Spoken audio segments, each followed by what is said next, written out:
শুভ সন্ধ্যা বন্ধুরা। আজ হলো 14 ডিসেম্বর, রবিবার। আজকের সন্ধ্যার বিশেষ বিশেষ খবর হলো স্ত্রীকে আনতে গিয়ে শ্বশুরবাড়িতে নৃশংস হামলা, সংকটজনক অবস্থায় মেডিকেলে মৃত্যুর সঙ্গে লড়ছেন যুবক। ঘটনায় শ্বশুরসহ 3জন গ্রেফতার, পরিকল্পিত হত্যা চেষ্টার অভিযোগ পরিবারের। স্ত্রী ও সন্তানকে নিয়ে আসতে শ্বশুরবাড়িতে গিয়ে ভয়াবহ হামলার শিকার হলেন এক যুবক। বর্তমানে তিনি সংকটজনক অবস্থায় শিলচর মেডিকেল কলেজ ও হাসপাতালে চিকিৎসাধীন এবং মৃত্যুর সঙ্গে পাঞ্জা লড়ছেন বলে হাসপাতাল সূত্রে জানা গেছে। চাঞ্চল্যকর এই ঘটনাটি ঘটেছে উদারবন থানার অন্তর্গত গোসাইপুর পঞ্চম খণ্ড এলাকায়। আহত যুবকের নাম নাহার উদ্দিন বড়বুইয়া। তিনি গোসাইপুর পঞ্চম খণ্ডের বাসিন্দা আশিক উদ্দিন বড়বুইয়ার ছেলে। ঘটনার পরপরই উদারবন পুলিশ তদন্তে নেমে নাহারের শ্বশুরসহ 3জনকে গ্রেপ্তার করেছে। পরিবার ও স্থানীয় সূত্রে জানা যায়, বিগত কয়েক মাস ধরে নাহার উদ্দিনের স্ত্রী ও তার নাবালক সন্তান বাপের বাড়িতেই অবস্থান করছিলেন। শুক্রবার বিকেলে স্ত্রী ও সন্তানকে বাড়িতে ফিরিয়ে আনতে শ্বশুর বাড়িতে যান নাহার উদ্দিন। শুরুতে স্বাভাবিক কথাবার্তা হলেও অল্প সময়ের মধ্যেই কোনো এক বিষয়কে কেন্দ্র করে শ্বশুরবাড়ির লোকজনের সঙ্গে তার তীব্র বচসা শুরু হয়। এই বচসাই মুহূর্তের মধ্যে ভয়ঙ্কর রূপ নেয়। অভিযোগ, শ্বশুরবাড়ির একাধিক সদস্য নাহার উদ্দিনের উপর আচমকা ঝাঁপিয়ে পড়ে এবং বেধড়ক মারধর শুরু করে। এক পর্যায়ে মারধরের তীব্রতায় নাহার মাটিতে লুটিয়ে পড়েন এবং অচেতন হয়ে যান। নাহারের আর্তচিৎকার ও হট্টগোল শুনে আশপাশের লোকজন ছুটে এসে রক্তাক্ত অবস্থায় তাকে উদ্ধার করেন। তখন তার শারীরিক অবস্থা অত্যন্ত আশঙ্কাজনক ছিল। স্থানীয়দের সহায়তায় দ্রুত তাকে শিলচর মেডিকেল কলেজ ও হাসপাতালে পাঠানো হয়। হাসপাতাল সূত্রে জানা গেছে, নাহার উদ্দিনের মাথা ও শরীরের একাধিক অংশে গুরুতর আঘাত রয়েছে। চিকিৎসকরা তাকে নিবিড় পর্যবেক্ষণে রেখেছেন। ঘটনার পর নাহার উদ্দিনের পিতা আশিক উদ্দিন উদারবন থানায় একটি লিখিত অভিযোগ দায়ের করেন। মামলায় তিনি সেলিম উদ্দিন লস্কর, শহীর উদ্দিন লস্কর, শামীম উদ্দিন লস্কর, পারুল উদ্দিন লস্কর ও পাপ্পু উদ্দিন লস্করকে অভিযুক্ত করেন। অভিযোগের ভিত্তিতে পুলিশ তদন্ত শুরু করে এবং ইতিমধ্যে 3জনকে গ্রেপ্তার করেছে বলে উদারবন থানা সূত্রে নিশ্চিত করা হয়েছে। বাকি অভিযুক্তদের খুঁজে তল্লাশি চলছে বলেও জানা গেছে। নাহার উদ্দিনের পরিবারের পক্ষ থেকে গুরুতর অভিযোগ তোলা হয়েছে। তাদের দাবি, পরিকল্পিতভাবেই নাহারকে ফোন করে শ্বশুরবাড়িতে ডেকে নেওয়া হয়েছিল এবং সেখানে তাকে হত্যা করার ষড়যন্ত্র করা হয়।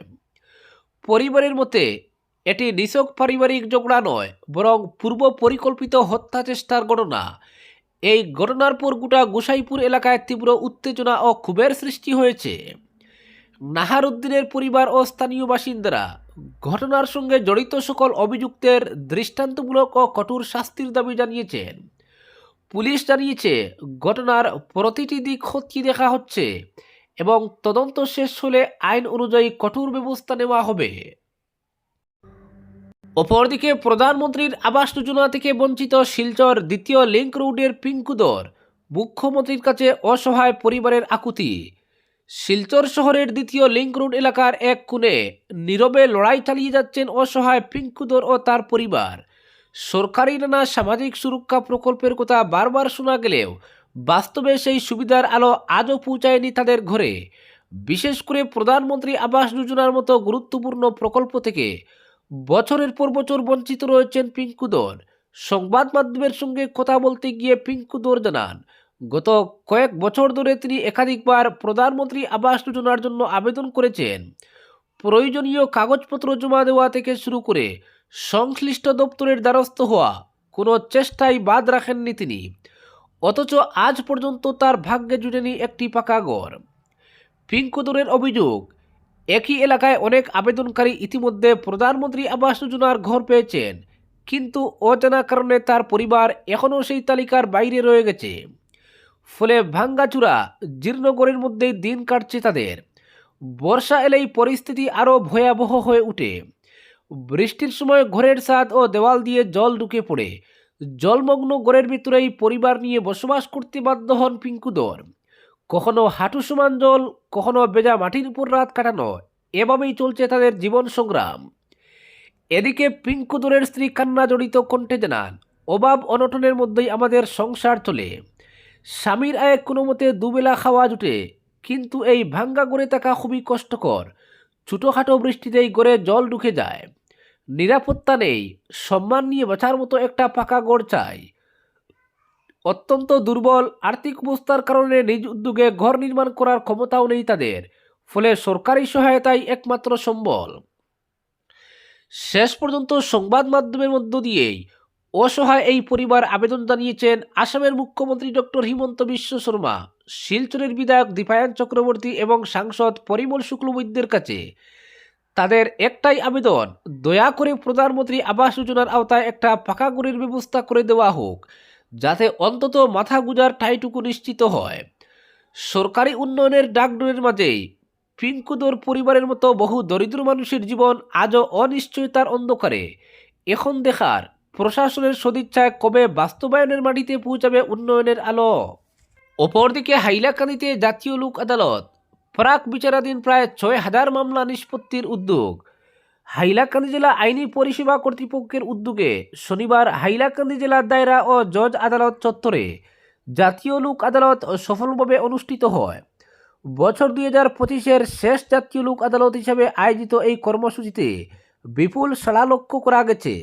লোক আদালতের অংশ হিসেবে বিদ্যুৎ বিল ও ব্যাংক ঋণ পরিশোধে খেলাপি গ্রাহকদের জন্য একটি বিশেষ শিবিরের আয়োজন করা হয়। এই শিবিরের মূল লক্ষ্য ছিল আলোচনার মাধ্যমে সমঝোতা করে ভুক্তভোগী গ্রাহকদের ঋণ মুক্ত হওয়ার সুযোগ করে দেওয়া।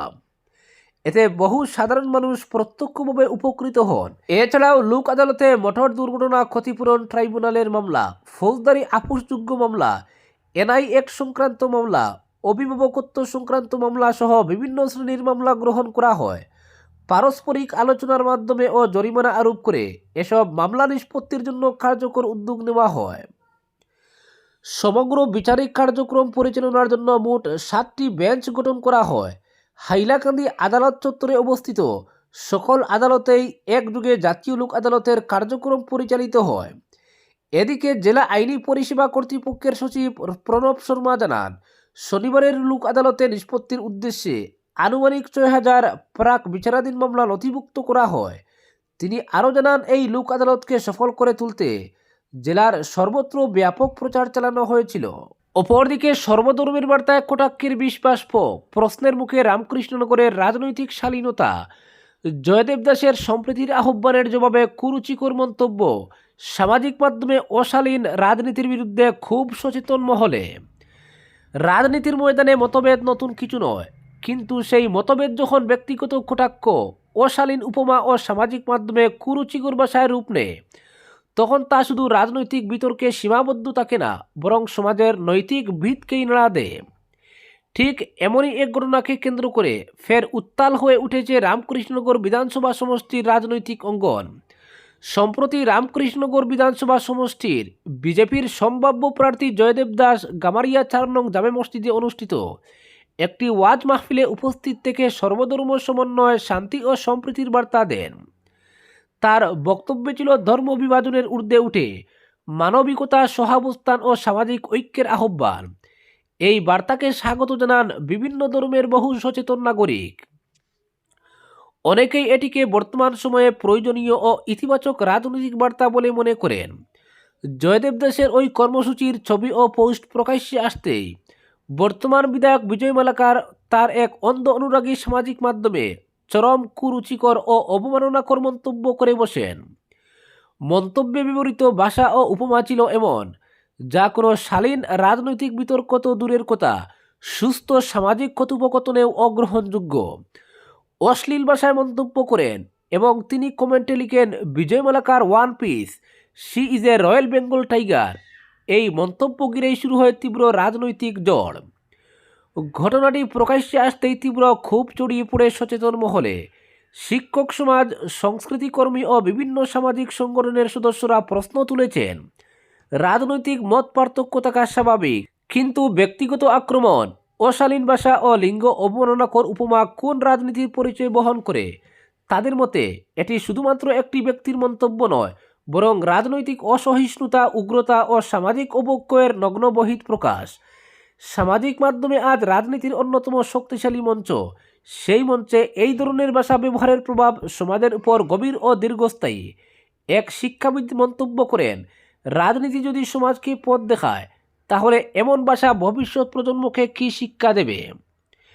ঘটনাকে কেন্দ্র করে জয়দেব দাসের সমর্থকদের মধ্যে ব্যাপক ক্ষোভ ছড়িয়ে পড়েছে। তারা স্পষ্ট ভাষায় জানান, রাজনৈতিক বিরোধিতা মানেই সামাজিক মাধ্যমে কুরুচিকর ভাষা প্রয়োগের লাইসেন্স নয়। এই ধরনের মন্তব্য গণতান্ত্রিক মূল্যবোধের উপর সরাসরি আঘাত। সমর্থকদের দাবি, বর্তমান বিধায়ক বিজয় মালাকার ও তার অনুরাগীদের এখনই আত্মসমালোচনা করা উচিত। অন্যথায় এই ধরনের ভাষা ও আচরণ ভবিষ্যতে রাজনীতিকে আরও বিপজ্জনক বিভাজনের দিকে ঠেলে দেবে। সবচেয়ে বড় প্রশ্ন এখন, এই মন্তব্যের বিষয়ে বিধায়ক বিজয় মালাকার কি নীরব থাকবেন, নাকি তার অনুগামীদের ভাষা ও আচরণের দায়িত্ব নেবেন? রাজনৈতিক বিশ্লেষকদের মতে, নেতৃত্ব মানে শুধু বুটে জেতা নয়।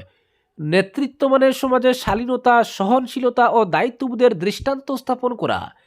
একজন জনপ্রতিনিধির অনুরাগীদের আচরণও তার রাজনৈতিক সংস্কৃতিরই প্রতিফলন বলে মনে করেন তারা। এক রাজনৈতিক বিশ্লেষকের মন্তব্য, নীরবতা অনেক সময় সম্মতির ভাষা হয়ে দাঁড়ায়। তাই এই ধরনের ঘটনার ক্ষেত্রে নেতৃত্বের স্পষ্ট অবস্থান অত্যন্ত জরুরি। রামকৃষ্ণনগরের রাজনৈতিক আঙ্গিনায় এই ঘটনা স্পষ্ট করে দিল, কারো পছন্দ অপছন্দ ব্যক্তিগত হতে পারে, কিন্তু সামাজিক মাধ্যমের ভাষা সমাজের চরিত্র গঠন করে। আর সেই চরিত্র যদি কদর্য হয়, তাহলে তার দায় শুধু মন্তব্যকারী নয়, রাজনৈতিক নেতৃত্বকেও নিতে হবে। সর্বধর্ম সমন্বয়ের মতো একটি সংবেদনশীল ও ইতিবাচক উদ্যোগকে কেন্দ্র করে যদি এই ধরনের ভাষা ছড়িয়ে পড়ে, তবে প্রশ্ন থেকেই যায়, রাজনৈতিক শালীনতা কি সত্যি আজ তলানিতে? এই প্রশ্নের উত্তর খুঁজছে এখন রামকৃষ্ণনগরের সচেতন মানুষ। আজকের বিশেষ সংবাদ এখানেই সমাপ্ত।